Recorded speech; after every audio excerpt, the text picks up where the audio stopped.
Hey folks, it's the Red, and welcome back to the Crash Bandicoot Warp No Damage Run. Time to head for the last level in the 4th warp room, Tomb Waiter. Does that sound like another PS1 game to you?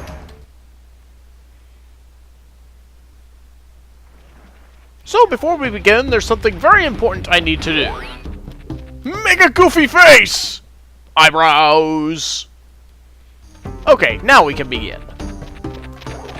These bugs can actually be a pretty good tell as to the gimmick of this level, if you pay attention to the pattern when they go left and right. See, in this level, water is constantly rising and falling. And if you're too deep in the water, well then Crash will drown, as we all know. Oh, well never mind, I guess he's perfectly fine.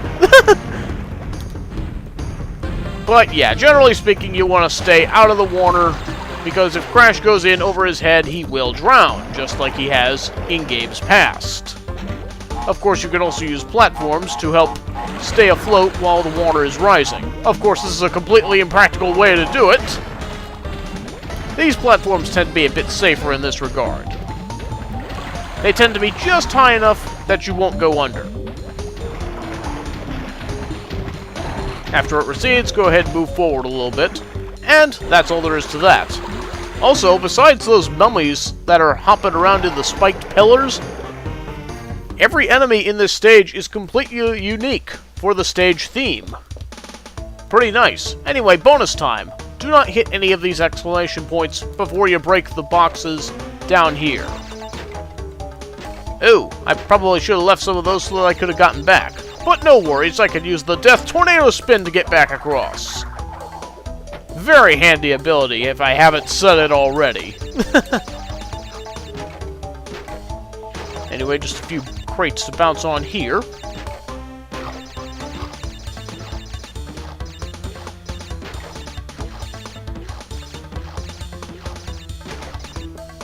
And we can use the Super Belly Flop to collect those, and before we actually hit that box, we'll need to take out these as well. They say that you should use a double jump and a Death Tornado Spin, but as you can see, we don't need to do that here. So why the heck would we need to do something like, oh. Yeah. This part can be a little tricky, so give yourself a slide jump start, and then do your Death Tornado Spin to get across. And then, of course, you can also set off the TNT to set off the Nitros as well, so that you get full box credit once you get to the end of the level.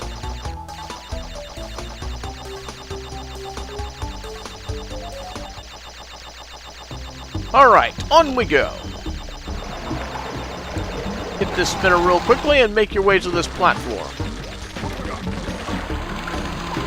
And yeah, as you can see, if you pay attention to the pattern that this bug is following, once it reaches one side of the wall, the water goes down, and once it reaches the other side, it goes up.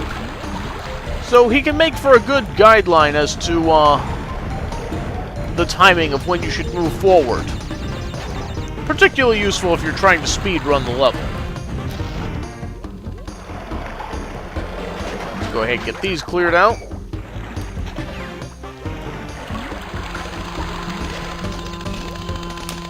Yeah, there's a box hidden just off screen there, so try not to miss that. And now, we're going to have to handle this stage a little differently than I would any other. See, if I finish this stage with the crystal in hand, we all know what's going to happen to the buttons in the warp room. That means we won't be able to do any backtracking. So, for that purpose, we're going to go ahead and take the death route right now. Even though this is going to lead to an exit that will force us to leave the level early. But not to worry, we'll come back for the crystal later. For now, let's go ahead and take care of another gem, shall we? Here we've got a lot more water physics that we have to get around. Of course, this being on the death route, things are going to be a lot trickier. Now we've also got platforms scrolling out of the wall that are going to try and push us into the pit down there. Jumping on top of them helps to get around that. Oh, and you should probably spin this after the water level is down, so I might need to wait on that one again. Alright, let the water come up again. And let's try again.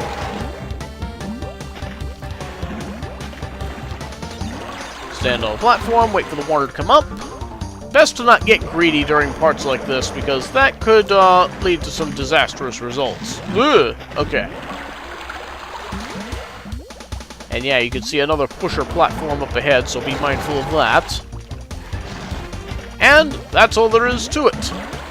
With that, we get the blue gem, and that's the alternate exit for the stage. We'll finish up business soon enough, but for now, let's take credit for our blue gem and apply its use over here. Onward to Sphinxinator. Okay, we're back at Sphinxinator. Now that we have the blue gem, the path has been filled, so let's hop on and check out the alternate path. This alternate path, of course, will lead us to the other gem that we missed before. And just like in Dynamite, there are no actual wooden crates that need to be broken on this path, so all checkpoints are marked with steel. This alternate path is completely covered in oil, so you're going to have pretty rough footing for the duration of this alternate path, so be careful of that. Not going to bother jumping on these things, it's going to be too difficult to try and land on them. With all this oil around and all that. Now this part can be pretty tricky because of the positioning of that sunlight, but there we go. Ugh. Maintaining control here is very difficult, let me tell you. Death Tornado Spin is the best way to take out all these jars in a hurry. Ugh, okay. I'll jump on these ones since I practically stopped on them. Jerk monkeys! And yeah, you can actually see the end of this path up ahead. Just gotta get past one smasher and a snake.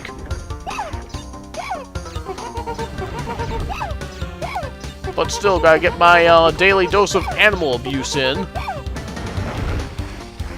Crash, why are you so horrible? And there we go.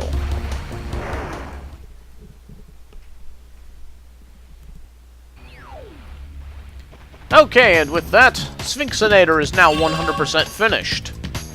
That's not time to celebrate just yet, so let us reconvene back in Tomb Waiter, shall we? Okay, we're back where we originally went down the death route, so let's continue down the main path, shall we? We've still got water rising and falling every now and then, and now we've got exclamation blocks filling in the way as well. But I don't really feel like waiting on these, so let's just move forward. Unnecessarily risky, just the way I like it. Now you're gonna want to take it kind of easy up ahead. Things can get a little crazy here, especially with this guy here. Then again, it's also fun to just bounce on his shield while the water level is up.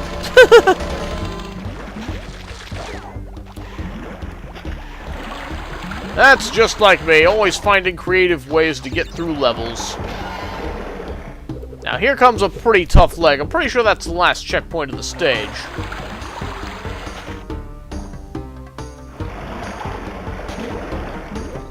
Now if you need to, take out the enemies and then jump back onto the platform. And that was kind of risky there. I could have blown myself up on that nitro, so I'm glad I didn't. But yeah, there's 3 boxes here. You gotta act kind of quick in order to get to those and get to this platform before the water level comes back up. So do be mindful of that. And I'm not gonna bother picking up any of that Wumpa fruit because, well, I don't need it. And also, the simple matter is... Oh, don't want to go just yet. Yeah, I'm trying to beat the water to the platforms, so I don't really have time to stop and pick them up. Don't go for Wumpa fruit if you don't need it. That is my advice to you.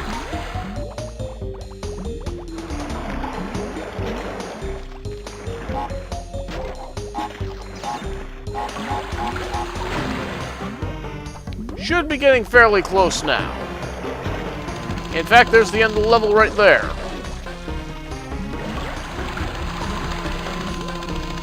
Got another one of these green beetles overhead. If you're spinning when he comes down, he shouldn't be a problem. And there we go. Take out all the nitros, and there's our box completion gem.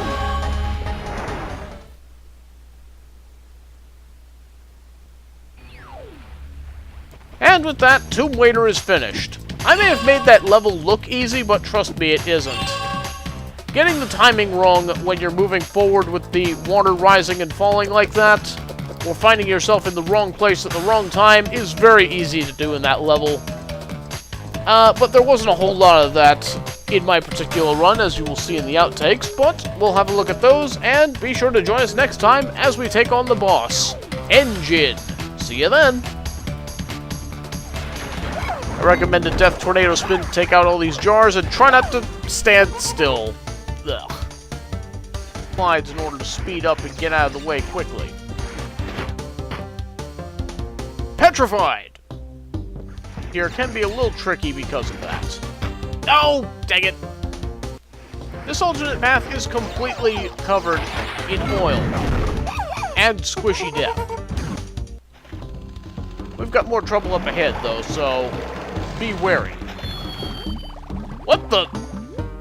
How is that a falling death? What?